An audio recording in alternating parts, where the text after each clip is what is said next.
Isang magandang hapon. Meet nga po pala natin ngayon si Kevin.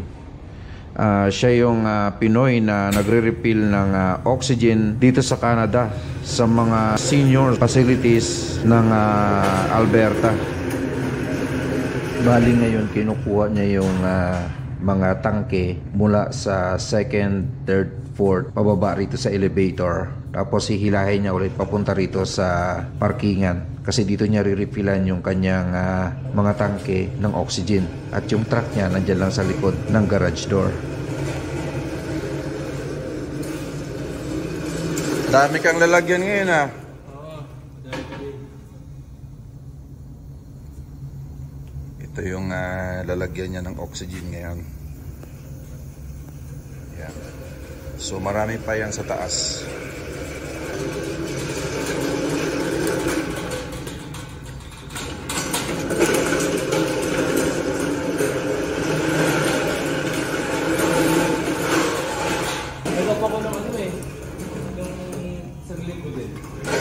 Back to reality na naman tayo. Nagtrabaho ka ng Pasko? Boxing Day? Oo. Ako ng Pasko. Pasko. Boxing Day, may pasok ka.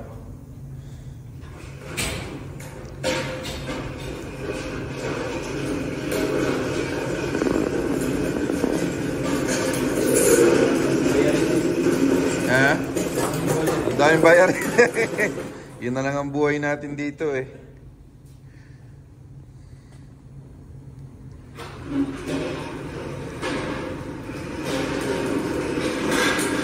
Hindi pa natatapos yung bayarin, meron na naman.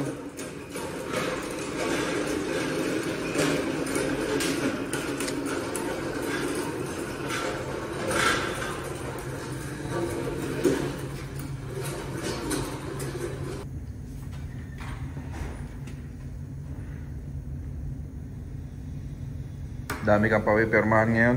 Oo. Anim. Last time iniwan mo dun sa yung mga papel.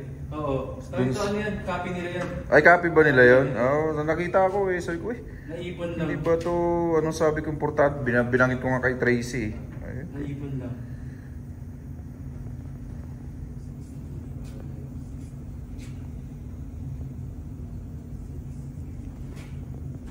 Mga ilang oras mo re-refillan ngayon to? Mga ano lang to? Siguro 30 minutes. Ito.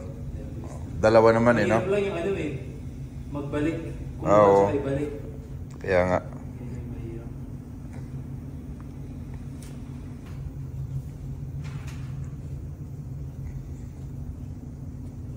So binabalik mo rin dito kada unit. Oo. Kada unit. Kada unit. Akyat panaog ka. Dami yung unit dito eh. Oo nga eh. Ani. Dami.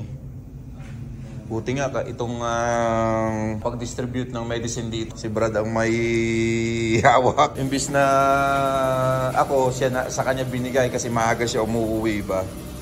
Mabilis siya doon. Mabilis, kasero yun eh. Pagkasama ko yun, yung 60 lang, 70, 80 ang takbo eh. Dito ay isa-isa niyang nirecord ang mga tangke. Isinulat niya din ang serial number ng tangke at iba pang mga information para siguradong perfect at walang mamiss na ano paman. Especially doon sa naiwang oxygen level ng isang tangke. Mahalaga itong i-record dahil doon binabayaran kung gaano karami ang na-refill ng isang tangke. Kasi hindi naman lahat ng tangke ay wala ng laman. Yung iba ay meron pang natitira kahit konti.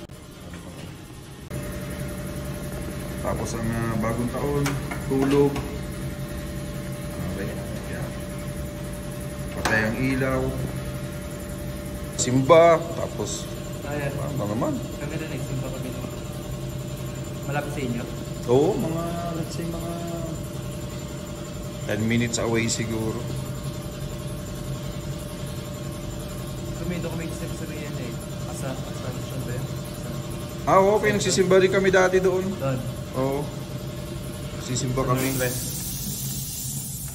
Mga ano lang, mga 5 minutes?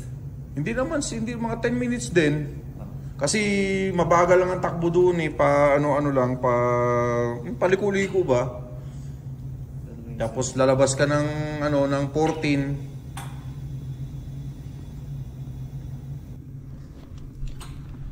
Nang matapos ng i-record ang mga tangke ay inilabas niya na ito sa docking area at inihanda niya na ang kanyang mga gamit o gagamitin para sa pagre-refill ng oxygen. Dito din ay itinuro niya kung ano mga dapat gawin at sinabi niya na mahalaga sa nagre-refill ang pagsuot ng protection.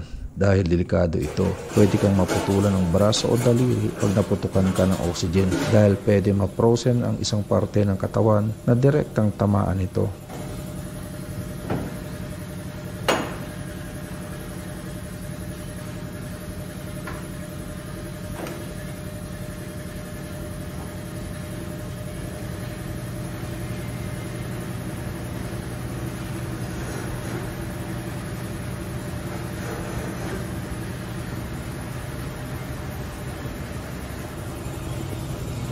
Sa pag-setup niya ng tangke ng oxygen ay makikita natin na frozen yung mga pipe nito na talagang kailangang seryosohin ang bawat sasabihin niyang instruction sa iyo para sa kaligtasan ng isang nag-o-operate at ng isang tinuturuan o nakikiusyoso lamang.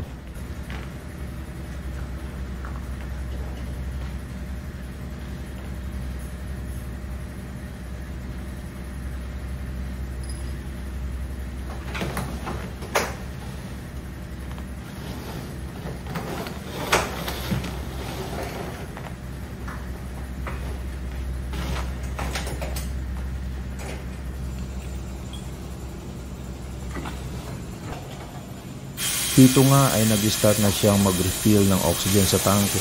Bali 2 extension hose ang ginamit niya mula sa malaking imbakan nito. Dahil delikado nga ang paglapit dito na walang proteksyon, minabuti ko na mag-record ng may distansya sa kanya para na rin sa aking kaligtasan.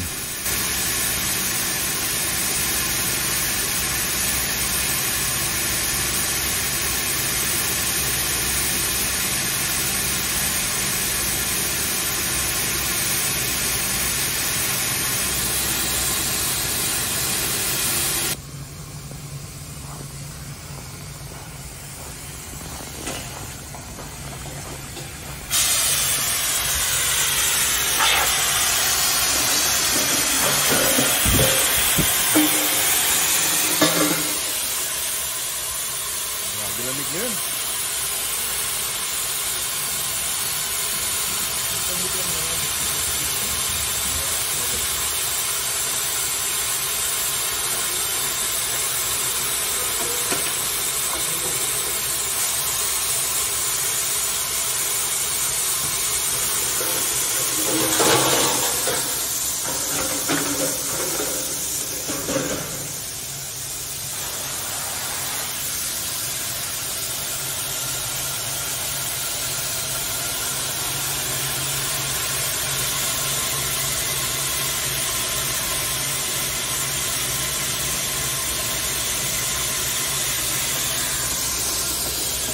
Malalaman ba dito kung ilang liters yung ano mo, yung laman nito? Malalaman mo kung gano'ng kadami. Ayan yan. Oh. Dito na sa kilo. So 1/1 ganun. Oo. So, sunod na siya.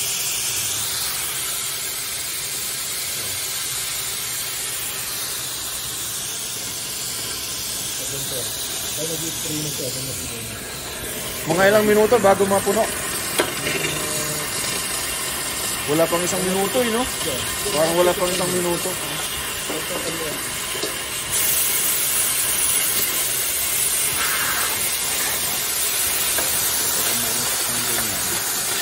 Puno na.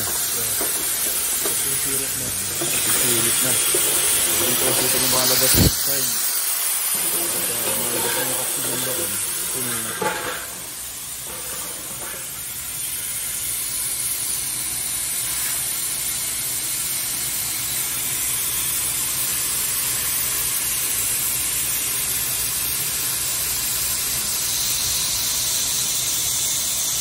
Pwede ba umakyat sa truck pagka nagaganyan, nag-refill ka?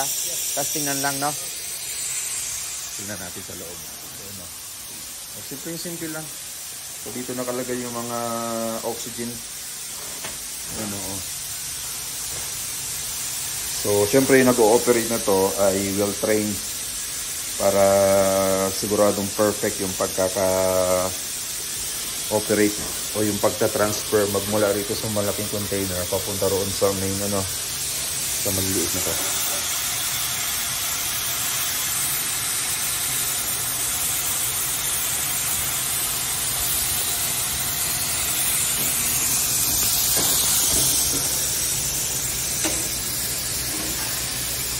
So tapos na si Kevin mag-refill. Pinaruluan na yung kanyang tanke. At umipisa niya na yan ikalataas. At nang matapos na nga si Kevin mag-refill ng lahat ng mga tangke, ay inumpisa niya na tong ibalik sa bawat unit ng isang seniors facility dahil due to security purposes ay bawal tayong pumasok doon para na rin sa privacy ng mga pasyente at bilang protection na rin ni Kevin sa kanyang trabaho. Kaya hanggang dito na lang. Maraming salamat po sa panonood. Isang mapagpalang araw sa inyong lahat.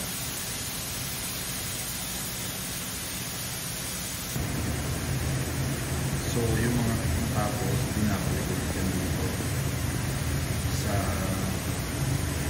main door para iakyat mo sa taas. Yan na yung mga nalagyan ni Kevin.